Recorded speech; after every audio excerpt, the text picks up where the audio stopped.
Welcome to this webinar of the Global Europe Program at the Wilson Center and its Ukraine in Europe initiative.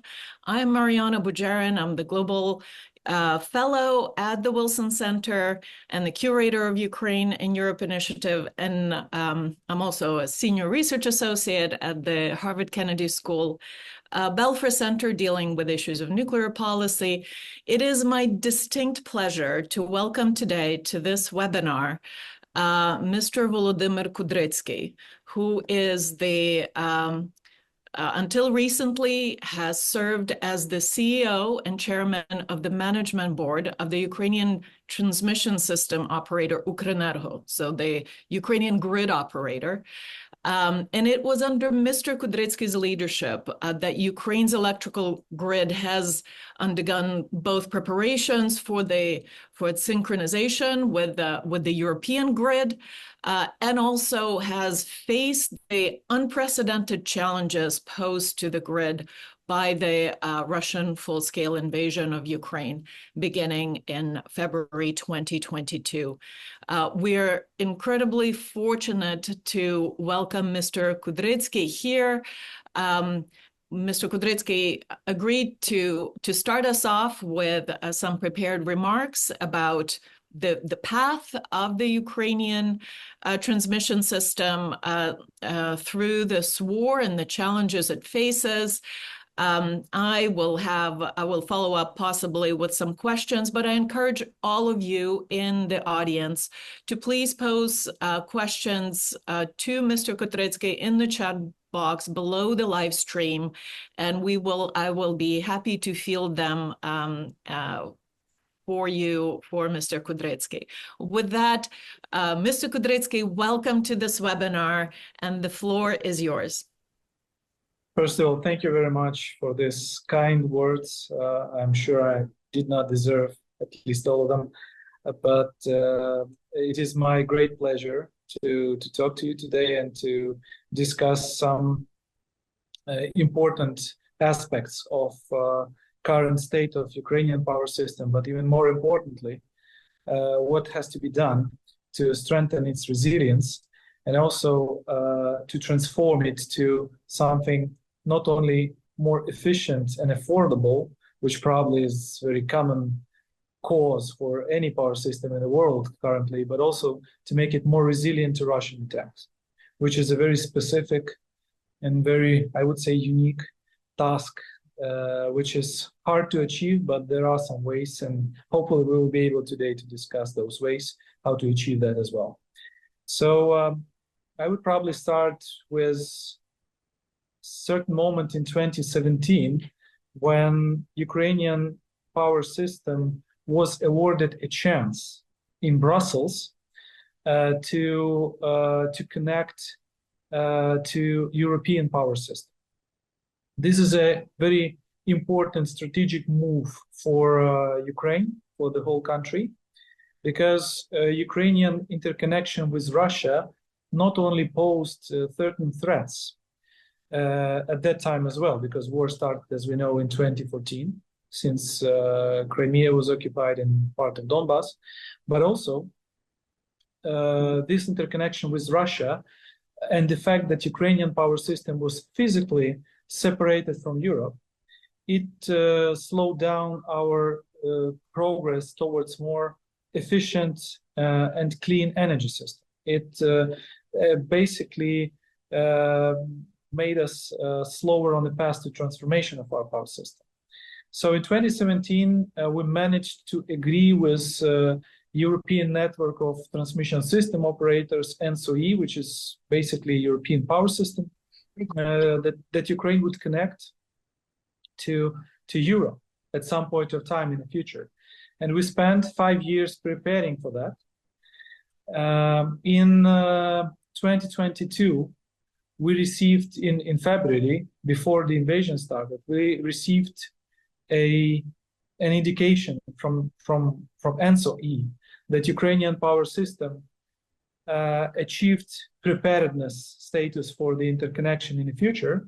And on 24th of February, we had to disconnect from Russia and operate for 3 days in isolation from Russia to prove to Europeans that Ukrainian power system was resilient and balanced enough and technically sound to be interconnected with Europe somewhere in 2023, maybe.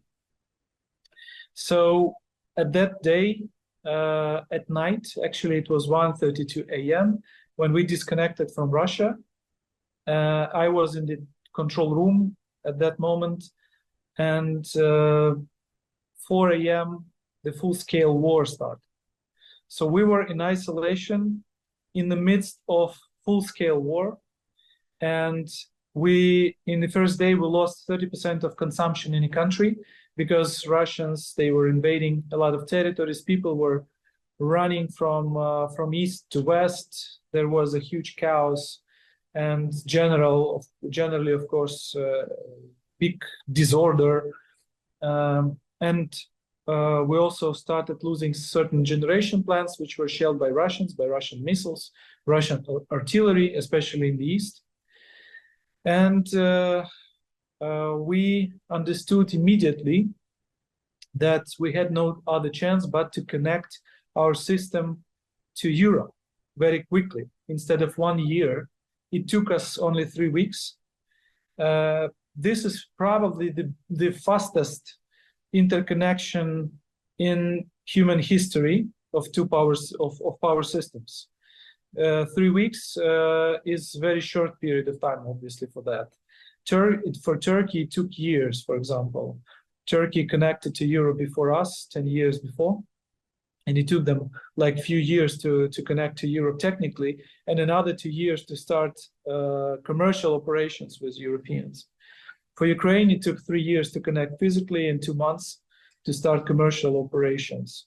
So we had to be very, very fast, very, very quick, and very, very creative how to make sure that interconnection had to be stable. 3 weeks we operated in isolation. During this time, we lost, unfortunately, Zaporizhzhia nuclear power plant. I remember the night when I received a call from Prime Minister, and he told me that Russians are invading Zaporizhzhia nuclear power plant and they are shelling nuclear units from the tanks.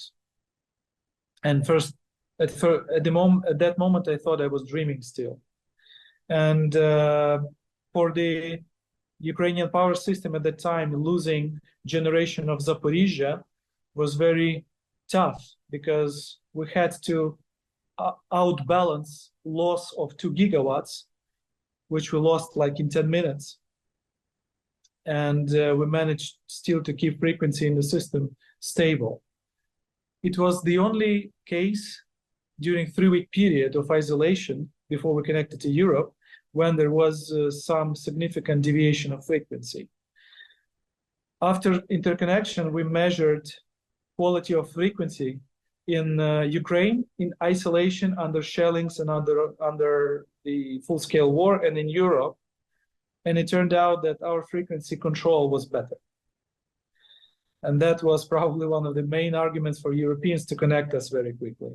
So we were stable enough, we were technically quite capable, and we started commercial trading with Europe. We started exporting energy to Europe, actually, in the summer of 2022, trying to mitigate European energy crisis caused by Russian actions to stop supplying gas to the continent. In September and October 2022, Russians started to shell our substations and power plants. They tried obviously to initiate long-term full blackout during winter period of time. It would mean loss of thousands of lives because during winter in Ukraine, if you do not have electricity supply in a country, your water supply systems, your heating systems would be frozen almost forever. You would not be able to restore them when the electricity supply is restored. And that would mean a huge humanitarian catastrophe.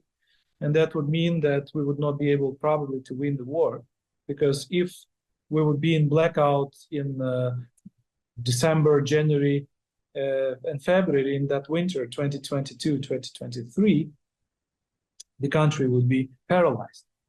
So we tried to recover, restore as many objects as we could.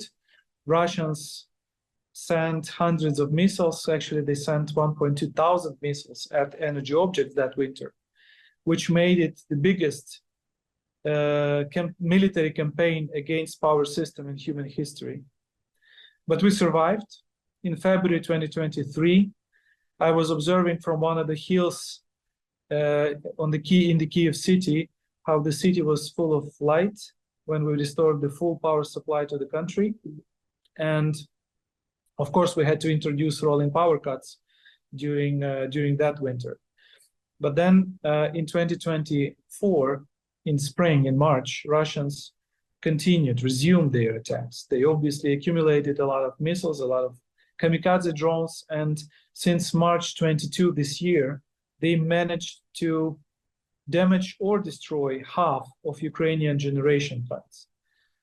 So while transportation system operated by Ukrenergo is more or less intact and is able to provide any power flows which are needed by internal customers, and it is able to transmit any amounts of energy that are needed, the production part is a problem now. And this problem will define our winter period in 2024-2025. Because we currently have only 70% probably of the needed generation for the winter season, and we will not be able to restore it to 100%. We currently have possibility to import electricity from Europe, almost 2 gigawatts. But even this import, together with quite ambitious plans of restoration of thermal and hydropower plants, which were heavily shelled by missiles this year, this will not be enough to avoid disconnections of power this winter. These disconnections, of course, will be controlled. This will not be a blackout type of disconnections, but still these controlled power cuts will be quite severe for households, but also for businesses. And this winter will be very challenging because we lost so many generation capacities. And this leads us to one conclusion, that traditional generation in Ukraine, these big power plants, which were built in Soviet era, they are very easy target for Russian missiles. We have some deficit of air defense systems, as you know, and that means that we have to decentralize our generation. We decentralize on the front line. We disseminate our troops, our armored vehicles in the front line. We need to do the same with our power generation facilities. Instead of having 15 large power plants in this country, we should have probably 1,000 smaller ones. And these power plants, due to their small size, due to their number, will be immune or almost immune to this large-scale Russian missile attacks, because Russians simply will not have that many missiles to destroy and attack all of them. So this is the way forward, and we have currently a competition. Who will be faster? We restoring our transmission network and power plants that survived and rolling out these new generation capacities, or Russians producing and accumulating missiles for further attacks. When we start deploying this decentralized generation in Ukraine faster, then we will be losing our traditional generation. The time will work for us. Currently, unfortunately, time works against us, and we need to change that. And I hope that we will be able to talk a little bit in more detail about this. Thank you. Thank you so much, Mr. Kudrytskyi, for laying out this general picture of the path that Ukraine and the grid operator and the Ukrainian grid has undergone, has traveled through these past 2.5, almost 3 years. In the middle of the war, I mean, you're talking about sort of rebuilding, building back better, building back differently than what Ukraine has inherited, essentially from the Soviet Union in terms of a grid, in terms of generating capacity. But in the middle of this war, which can still go on for some time, what can be done and what has been done to make to make the grid more resilient. There has been some talk of hardening, some of the nodes of the infrastructure. What kind of air defenses have worked? What can we and the international community immediately contribute and work on? Well, I would say that the air defense, of course, is a basis for survival of our power system and in general for our ability to win this war. This is because, like in 2022, before we started receiving those new modern air defense systems from the Western countries, we were losing probably 5-6 times more auto transformers and generation units per one attack than afterwards. October 2022 differed from December 2022 probably by 5 times in terms of the speed of destruction. December, we already managed to slow down this speed at which Russians destroyed our power system. If the speed was the same as in October, we would not be able to survive. So air defense systems were game changer and are still a game changer on this energy battlefield. But the second element, which is very important, is of course hardening of energy objects. And energy objects are like 100 hectare objects, locations. They're huge. They cannot be covered completely by some concrete shelters or some similar structures. But what you can do, you can cover the most critical elements. You can accumulate stock of equipment to quickly and train your people to quickly replace what has been damaged.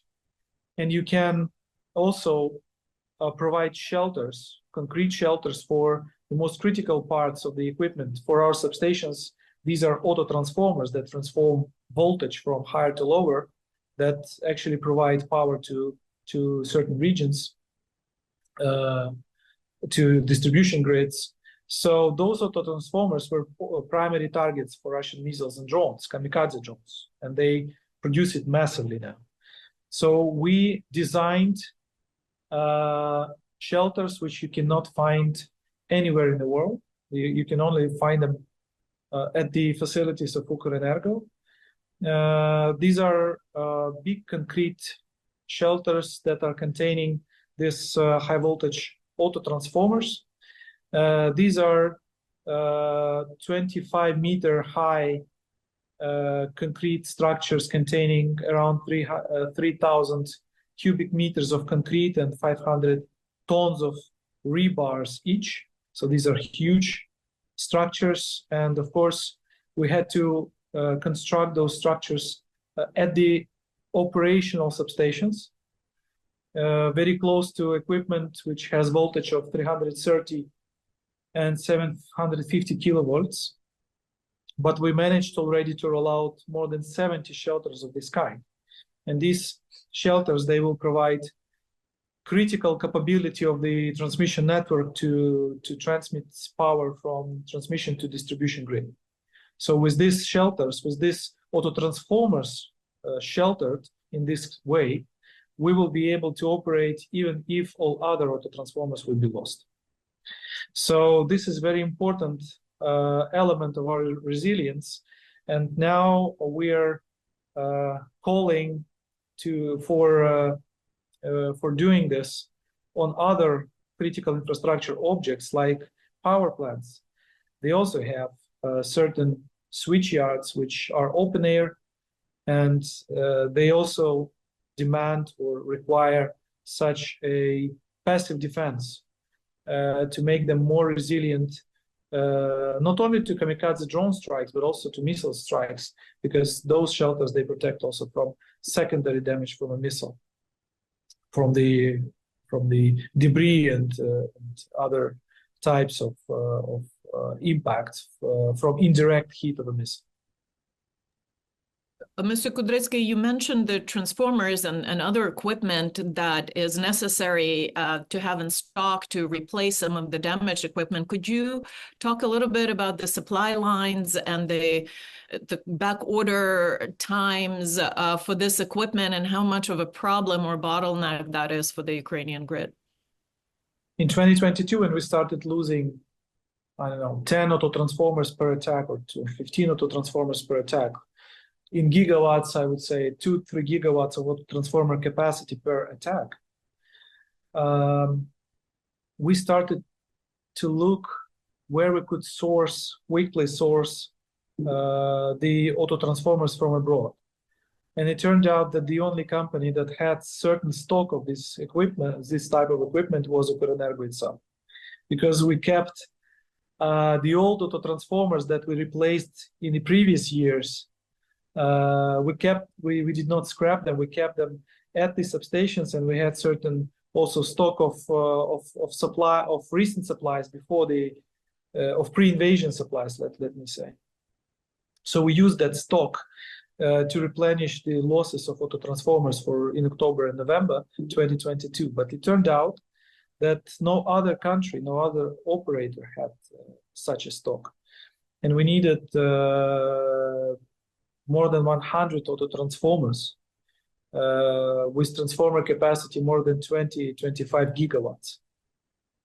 Nobody at that time in the world had such a stock or such a ability to quickly supply this type of capacity to Ukraine. So we screened 40 plus countries of Western world which have auto transformer production sites and more than 400 companies. We accumulated the biggest financial support ticket in Ukraine of $1.5 billion from different donors, from governments, from international financial institutions. And we ordered more than 150 auto transformers in the world. And I can tell you that last year we replaced auto transformer capacity, which is bigger than consumption of Poland in one single year. We also had around 1.5 thousand people in-house inside Ukrenergo, which 24/7 worked installing this equipment, not only auto transformers, by the way, also switching equipment, so-called primary equipment, circuit breakers, disconnectors, relay protection systems, power lines, many other things. So we had a lot of people, skilled and trained people, who were able to do this job very quickly and very efficiently. And just recently, before my dismissal from the company, we had a world record. We managed to dismantle, transport, and install a high voltage auto transformer of 330 to 110 kilowatts within 21 days. 21. Everyone who knows how it looks like it weighs only 300 tons. Sometimes transportation took us in the past 21 days. But here we managed to install it, to replace it completely in 3 weeks. This is an absolute record, and I think that this can qualify as a world record actually. So because we did it already more than 100 times for the last year only. Of course, we are very trained in this, and this helps us to be resilient to these Russian attacks, including the previous attack of 26th of August, when Russians employed the biggest number of missiles and drones, but still, even though they have undertaken such an attack, the transmission grid required only 10 days to completely restore.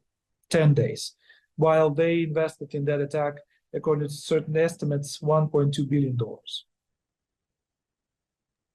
Yes, that seems to be certainly one of the lessons of this Ukrainian experience for others, is to have, the production lines and the stocks of the necessary equipment to quickly repair the grid under under attack. I'll take a couple of questions from our audience that have begun, the questions that have already been posted. One of them is from Artem Gergun from of the Cannon Institute, and he's asking why it takes so long to connect the USAID granted cogeneration gas power mini plants. Is there any progress in that direction, and what are the obstacles on the Ukrainian side? And let me just take another question from David Edick, the president of San Diego World Affairs Council. He's asking how seriously are municipal heating systems impacted by the situation you mentioned, that risk in your remarks, Mr. Kudrytskyi. Will heating problems put water pipes inside apartments at risk of freezing? You mentioned that has been the risk in the first winter of the war. What has been done to mitigate this risk for the coming winter? Well, first of all, concerning this gas turbine that was connected only after 1.5 years to the grid, I think it was a lack of just technical experience to deal with such type of equipment, and the organization that was performing this task, it's not, let's say, its core competence to deal with gas fired power plants, because it's nuclear power plants operate. Concerning second question, I think that the ultimate goal of Russians was to disrupt electric system, to freeze heating and water supply systems. So it's not the blackout itself that probably was the ultimate goal of Russians, but rather the consequences of it during very cold periods of time. And that would lead indeed to freezing the pipes, and those pipes will be broken all over the country in every residential building. It would be a catastrophic consequence of such an event. The problem is that some of the generation plants, especially in big cities like Kyiv and Kharkiv, they are also producing heat for those cities and cover a significant part of heat supply in those two big cities. And because Russians extensively shelled these combined heating plants in Kharkiv and Kyiv, of course, the heating in these two locations, as well as several locations which were where heat was provided by coal-fired thermal power plants, also extensively shelled in our country. The heating problem is very essential. It is being resolved partially by using modular cogeneration or heating generation stations, some mobile stations, especially in Kharkiv, and some alternative sources of heat. So in those towns and cities where we have centralized district heating systems, people are organizing, let me say, autonomous sources of heating. And also, it is important to say that in all cities, smaller heating stations, they are equipped with autonomous sources of electric power by diesel generators, for example. This is to avoid the disruption of heating during disruption of electricity in certain region, which may happen, of course, as a result of some missile attack, for example. So we're preparing. Of course, Ukraine is a very large country. We're the largest in terms of territory and one of the largest in terms of population still. And it's not easy for such a big country to roll out decentralized heating systems so quickly. But because we are concentrating our efforts on those cities which are specifically in the risky areas, we, I think, will have good results this winter. And I hope that even if there may be some disruptions in heat supply, but these disruptions will not lead to human to catastrophic events or humanitarian catastrophe. There are a number of questions that actually echo some of my own inquiries about the decentralization of power generation that you have mentioned. One question is from Dr. Megan Easley Walsh, and she's asking, would solar panel offer a viable option to help decentralize power production and empower individual homes and businesses if they're equipped with their own panels to generate electricity? Daria Dolzikova of Royal United Services Institute in the UK is asking a question actually that very much interests me. How does the plans of the Ukrainian nuclear operator, Energoatom, to build these new large nuclear units, right? Nuclear reactors, both we know 2 VVER-1000s at the Khmelnytsky site, and possibly a certain number of AP-1000s supplied by American company Westinghouse. So they occasionally announce these grand plans to build this large nuclear generating capacity. How does that square with the lessons of this war and the need to disperse generation? There's also a follow-up question, right, on this topic from Sharon Squisoni, who's a research professor at George Washington University, who says, I agree that a more distributed generation transmission distribution will be more resilient, but consider the risk of replacing large nuclear power plants with small modular reactors. Which sources of generation can be brought back online most quickly? So I'll put this bundle of questions to you, Mr. Kudrytskyi. First of all, regarding solar panels, in Ukraine, it is the job of transmission system operator, i.e. Ukrenergo, to define the target, I would say, generation mix. So what has to be phased out and what has to be built in the system for the next 10, 15 years. And solar energy is one of the components, but not the only one. It has to be also accompanied by appropriate amount of wind energy, but also, of course, balancing capacities. We are talking about 4-hour battery storage systems with 4-hour capacity at least.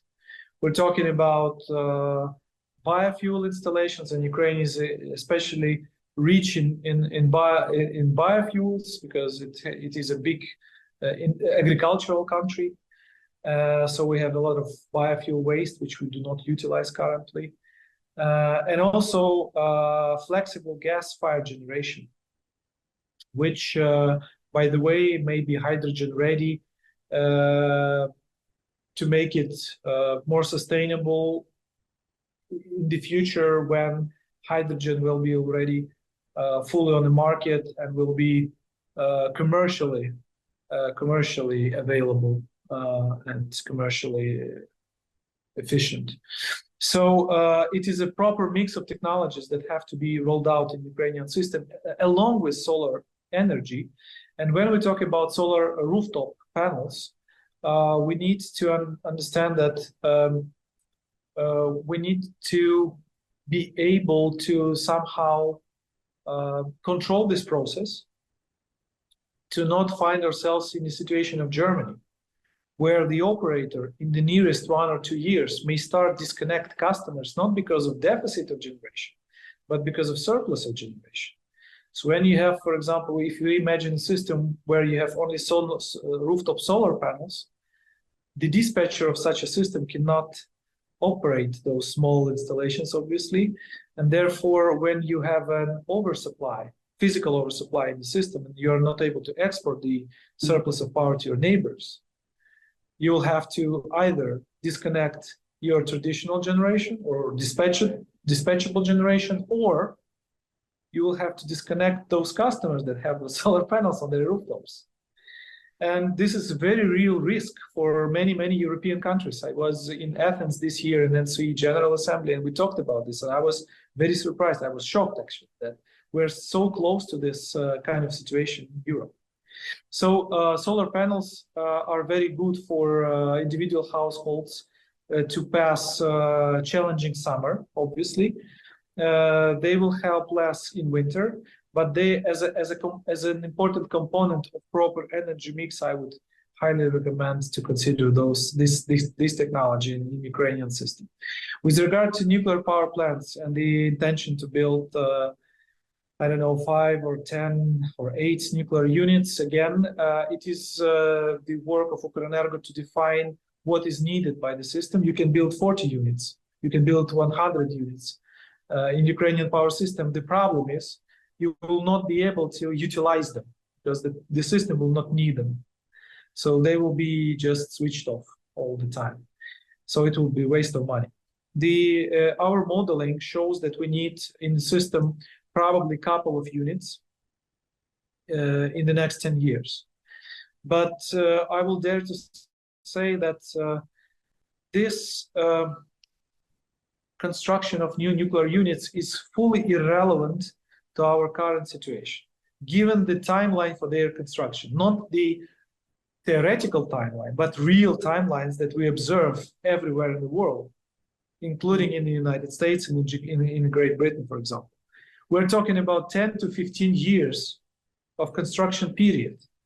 So we're talking about 235 or 240 when we will probably be able to enjoy the generation flows from those installations. So it's a very important strategic decision, I agree, but it's completely irrelevant to this war and to the current situation of Ukraine. It is only smaller installations and hundreds of thousands, hopefully, of smaller installations that we can roll out realistically quickly in the course of next 2, maybe 3 years to really compensate for the generation that we are losing. And this is not the nuclear generation. This is thermal and hydro generation. This is a balancing generation. And we need an adequate balancing response in terms of rolling out new generation capacities. With regard to small modular reactors, again, this would be a very good solution probably at some point in time in Ukraine and as well as in many other countries. The question is when will we be able to enjoy energy from these small modular reactors? We are in the mode of survival now. And this mode of survival, unfortunately, dictates that we only allocate resources to those technologies that can help us today or tomorrow, not in 7 years, not in 5 years, not in 10 years. So in general, to summarize, we have to make a strategic decision to build more than 2,000 megawatts of new nuclear capacity. The format of such a capacity will be small modular reactors or big reactors, is to be decided by the relevant power plants operators. But what I can say, and this is my personal opinion, that we cannot even consider any type of VVR technology for Ukraine anymore, for many reasons, among which the main would be that we would not want to find ourselves in vendor lock 10 years from now, depending on some spare parts made in Russia or made by other countries, but under Russian licenses. This is what we need to avoid. So I would vote personally for APR 1000, for any other Western technologies, but not obviously for Russian reactors. Yes, thank you for this, very important strategic decision for Ukraine to make, given that its fleet of reactors will be aging and will be phased out. But as you say, that helps Ukraine a little for the foreseeable future. There are a couple of questions regarding this interconnectedness between Europe and Ukraine and the challenges that might exist. A question from Teresa Pu. I'm sorry if I'm mispronouncing the name. Will all replacement equipment follow European Union standards rather than former Soviet or Russian standards? So many difficulties in providing adequate stock of transformers and other equipment since any surplus were not designed for Russian Soviet standards. Again, were there challenges in sourcing equipment from abroad that might not be readily connectable to the Ukrainian standards, to Ukrainian needs? And there's a follow-up question from Peter Fairley, who's a freelance journalist, and he's asking how much more power can Ukraine interconnectors hope to bring from Europe this winter? Is the impact of greater flows to Ukraine on other European markets the primary challenge to tapping extra imports, or is there kind of a technological transmission bottleneck? Thank you. First of all, I would like to say that I often notice the existence of such a myth about Soviet technology in Ukrainian power system. I can assure you that, and I will be very specific here, circuit breakers, disconnectors, auto transformers, surge arresters, relay protection systems, substation automation systems, whatever type of equipment you normally find on Ukrainian, United States, Canadian, or Austrian substation are supplied exclusively from GE, from Siemens, from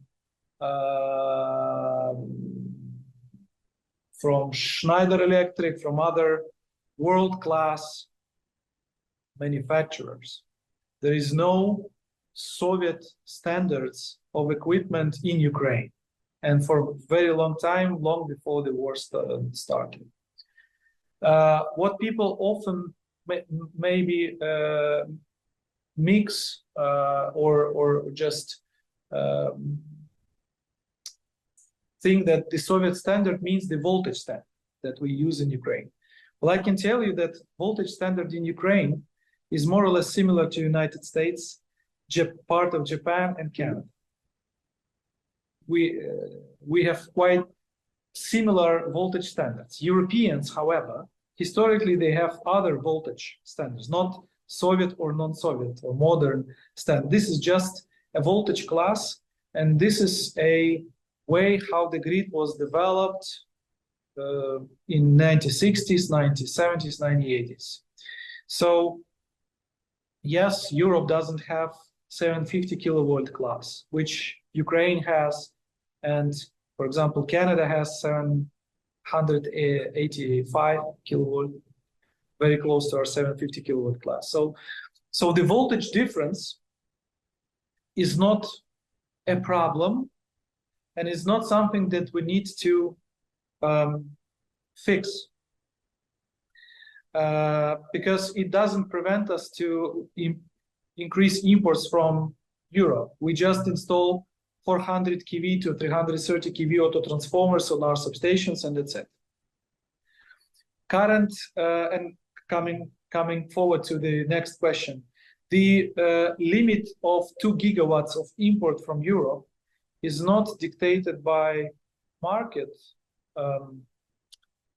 considerations, because this is a technical capacity. Market cannot be there. And for example, in July, when I had quite severe controlled power cuts or load shedding schemes that were introduced by Ukrenergo because of deficit, the import was very low. We did not use those 1.7 gigawatts that we currently have as a technical capability to import. We used maybe 30% of it because of market consideration, because in Ukraine, price was much lower than in Europe at that time. But when we talk about physical capacity, the bottleneck is technical, and specifically the bottleneck is on European side. So Europe cannot push through more energy to Ukraine than 1.7, 2.2 gigawatts. And the reason for that is the overload of certain auto transformers and power lines in Europe, in Hungary and Romania, in the N-1 event, in the case of N-1 event. So if we import, let's say 3 gigawatts or 2.5 gigawatts from Europe, and one of the interconnectors is out of operation suddenly, so it's N-1 event, then there may be a cascading effect, and there may be a cascading, let's say, event that will lead to blackout of the region. So Europeans have their own limitations, and they are currently calculating which limit they will be able to set for us in winter. I hope it will be closer to 2.2 gigawatts instead of current 1.7 gigawatts. Thank you. So we have a question from a class from Fluvanna Middle School in Central Virginia who are watching this webinar. And the question from Mr. Bauer's class is, can emergency crews from Europe and America be mobilized and incentivized to help repair damaged energy infrastructure, much as we do after storms and other natural disasters, I guess, here in the United States, when the crews travel from Texas to New England and so forth? What do you think? I think there may be a lot of obstacles for that. First of all, people are quite reluctant to travel to Ukraine these days. And you also need to understand that substations of Ukrenergo and big power plants are sites which are heavily shelled. So once a week or few times a week, we have a kamikaze drone or missile attack at some energy objects, a big attack, and numerous attacks of artillery on the front line substations. So basically, this is a problem number one.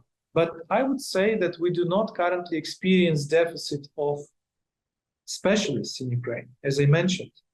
Last year, we installed auto transformers using in-house human resources, which have capacity more than Polish consumption. So it's like more than 20 gigawatts. We have thousands of people inside that form around 100 crews that do the very same thing that you mentioned. They are traveling around the country and they are repairing what has been damaged. The problem is we have equipment, we have very skillful hands and very bright minds. We have scarcity in time. Because if Russians increase intensity of their attacks, it may be that we will not be just able to, to repair as quickly as they are destroying. And for that, unfortunately, we need more air defense systems. We need air defense systems to slow them down so that we can repair quicker than they are destroying and accumulate their missiles. So I think that this is a very brave and idea of solidarity to consider sending crews to Ukraine. But if I may recommend to consider sending more Patriot systems instead of sending technical crews. Indeed. On the issue of threats and various threats to the nodes of energy infrastructure, Serhiy Zhuk, who's a fellow at the Wilson Center, is asking, how do Ukrainian officials, especially those who are responsible for the security of the Ukrainian energy infrastructure, fight Russian provocations and sabotage of the Russian intelligence? Have there been instances of, not missile hits, but other kinds of sabotage at the infrastructure? Of course, there were numerous attempts. First day of the invasion, We lost 30% of our consumption. People simply stopped consuming energy because they were probably running from their homes somewhere, or the businesses stopped, and Russians through anonymous Telegram channels, they disseminated a message that because Ukrenergo, Ukrainian operator, will in 5 minutes or in 2 hours will connect Ukrainian system to Europe, there will be a huge surge of voltage in your homes. So you need to switch off all your electric appliances. In that way, they tried to push demand down even further so that we would have a problem balancing the system. But of course, so propaganda was working and is still working, and they are trying to disrupt the operation of the system by using propaganda instruments. Like, for example, when there were some rolling power cuts, Russians disseminated information that Ukraine was exporting energy to Europe. So they were sending this message that while you're sitting without lights, they're exporting energy and making money. And that, of course, made many people mad. And of course, it decreased morale of the population, households, and general public at that time. But I want to say a few words about cyber attacks. We experienced more than 1 billion events a month on our cyber perimeter since the invasion started, on a monthly basis. It turned out, though, that Ukrenergo had one of the strongest cyber perimeters in industry, and there was no even one case of breaching the perimeter of the company since the invasion started. I can assure you that if Russians could break through our cybersecurity defense, they would not spend their strategic resources, which are missiles, trying to disrupt electric system physically. They would disrupt it just through cyber attacks. But they failed, obviously. That's why some of the attacks, by the way, were from IP addresses that were directly attributed to FSB and Russian space agency, Roscosmos. So they're stupid enough not to disguise in their IPs sometimes. So this is a hybrid war we're fighting in. It's a war not only on the front line, it's a war against power system, it's a propaganda war, it's a cyber war. Of course, there was some information about sabotage teams, especially in the first days of invasion, that were targeting or trying to target some control rooms. We did not experience that, but we understand that there were some plans to do that, maybe. So different types of threats that we're dealing with, including physical threats. Can I just clarify that you said 1 billion events a month? Yes, it's not 1 billion attacks. This is 1 billion events. Events. But 1 billion is still 1 billion. It's still 1 billion to deal with. Not all of them are attacks, but you have to be very cautious. That's another lesson of this war that, we were all very worried, and justifiably so, and probably bolstered cyber defenses to protect the grid. But it proved that good old missile kinetic attacks are still, some of the most reliable ways to destroy the grid. I have or to attempt, I should say, to destroy a grid. I have a comment from Boris Fabishenko from Lawrence Berkeley National Lab. And he's saying, one of the country's priorities for providing drinking water and irrigation for agricultural lands is coordinating Ukraine's decentralized electrical grid with developing a decentralized water supply system. So you're welcome to reflect and react to that. But let me bring the conversation to an issue we haven't touched yet, and that is funding and the financial soundness of, or the financial resources that a grid operator in the nation might, have recourse to do all this important work of resilience and reconstruction. And in connection to that, last week, Ursula von der Leyen of the European Union has, traveled to Kiev and announced the extension of almost $40 billion in credit, or was it euros? I can't recall right now. I think euros, which is a little bit more than dollars. And part of that was going to be dedicated for reconstruction of the grid. What do you think? Where do you think that money will go, and where do you think that money should go? Well, it's hard to say at this moment where will that money go, actually, but I think that the money should go to help private sector together with local communities to roll out decentralized generation in Ukraine.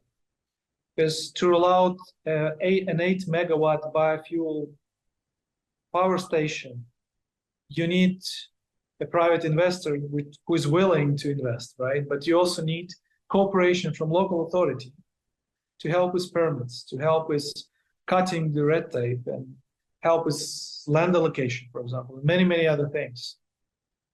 And,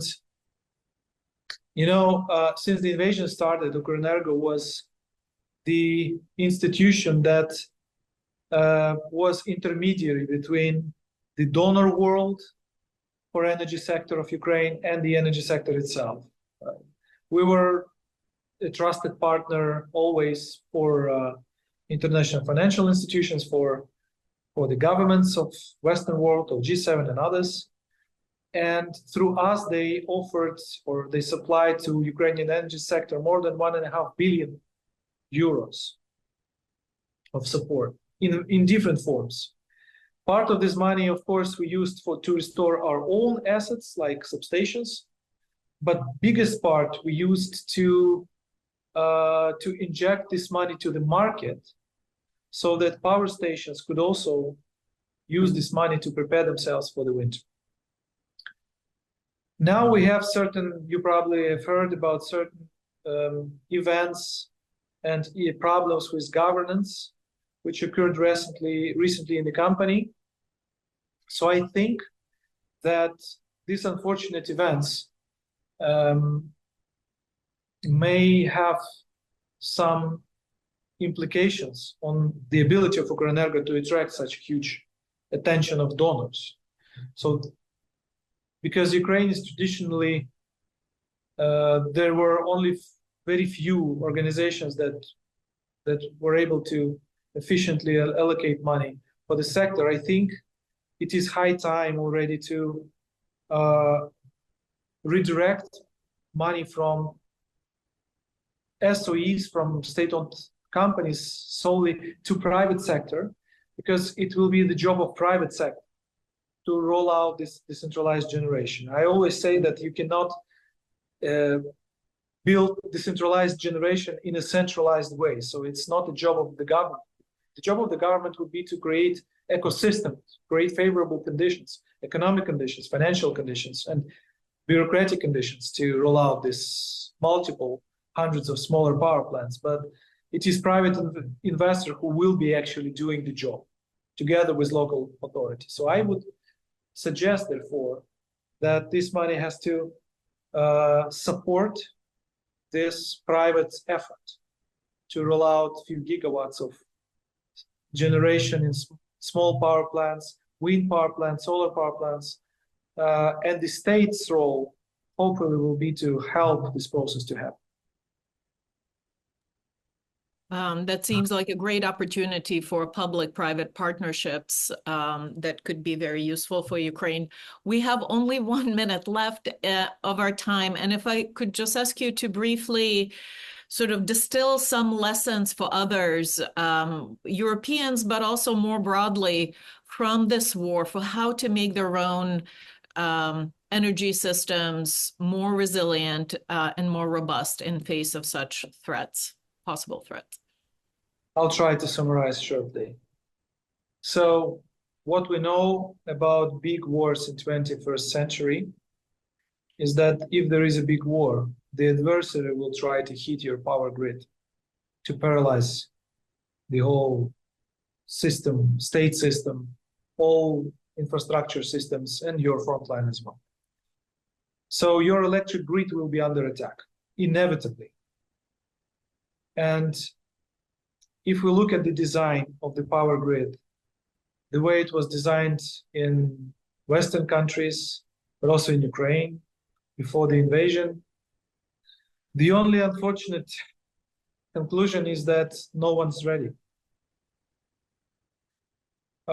We need to treat electric systems as military objects in a sense that they may be targets for military attacks if some terrorists or some aggressive states will decide to attack. And this means that we need to redesign not only the objects themselves, but also our approach to build up of electric systems. This means very concrete things. We do not build big power stations anymore in this world we're living in. We protect the most critical, we design energy objects in a way that we protect most critical elements of those objects by engineering protection. We make sure that our countries have adequate amount of air defense systems to protect critical infrastructure if, God forbid, war happens. We do not build gas-insulated switchyards. We do only open-air switchyards. You know why? Because you need for probably 200 missiles to destroy one 750 kilovolt switchyards of substation of Ukrenergo. But you need only one missile to destroy gas-insulated switchyard. And we accumulate stock of critical equipment. We do not think anymore that having stock of 20 auto-transformers is a ridiculous thing to have. We understand that this stock may save a whole country at some point of time, as it saved us in 2022. And we need to make sure that we produce all critical equipment within the perimeter of Western Wall. Because when the invasion started, the only contracts which were not delivered and immediately canceled were Chinese contracts. And if we ask ourselves, how many countries of Western world, including Ukraine, have their own production of circuit breakers, auto-transformers, and other electric equipment, we will find that this is insufficient. So we need to keep our critical supplies within the perimeter of Western world. This is, of course, not a uniform wisdom that I'm trying to share with you, but this is something that I formulated for myself as a consequence of this war and as a result of surviving three hardest winters in history of electric systems. Thank you very much. Mr. Kudrytskyi, let me thank you very much for taking the time to be with us today on this webinar, to share your experience, and for all the hard work you have done to keep the lights on in Ukraine through these very difficult times. Thank you very much. Thank you all of the audience for being with us here today, this morning, or whichever time of the day it is in your part of the world. And the seminar is over. Hopefully everyone has a nice and safe day.